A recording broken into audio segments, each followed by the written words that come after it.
आज आपण या ठिकाणी टाकळी तालुका कोपरगाव देवकर बाबा यांच्या वस्तीवरती आहोत आणि जे काही मौजे धारणगाव येथील गट क्रमांक 69चा 1 याच्यामध्ये त्यांचा मुलगा जो मयत झाला होता नवनाथ देवकर याच्या वारसा त्याचे जे कायदेशीर वारस आहेत तर त्यांना त्याच्यामध्ये तलाठी साहेबांना खोटी माहिती देऊन शासनाची दिशाभूल केली।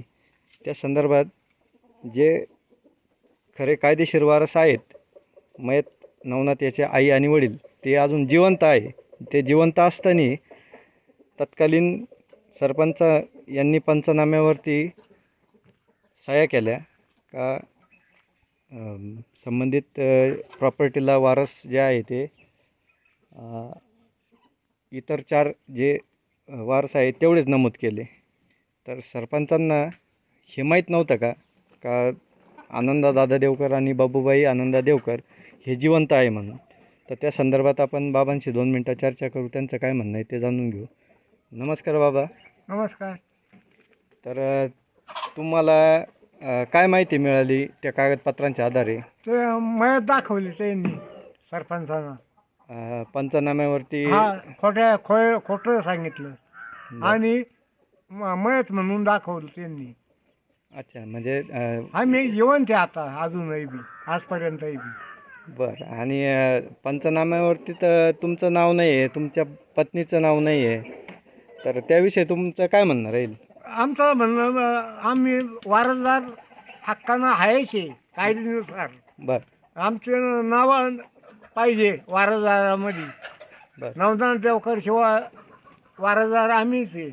बरं, म्हणजे थोडक्यात तुमचं म्हणणं आहे का जे काही कायदेशीर जेवढे त्याचे वारस असतील तेवढे त्या उतार्यावरती घेण्यात यायला पाहिजे होते, परंतु सत्य परिस्थिती सरपंचाला माहीत असूनही त्यांनी पंचनाम्यामध्ये खोटी माहिती दिली। वगळले गेलं आम्हाला मयत दाखवलं। तुमच्या हातात जे कागद आहे ते आता काय आहे? दाखवता येईल का 2 मिनिटं?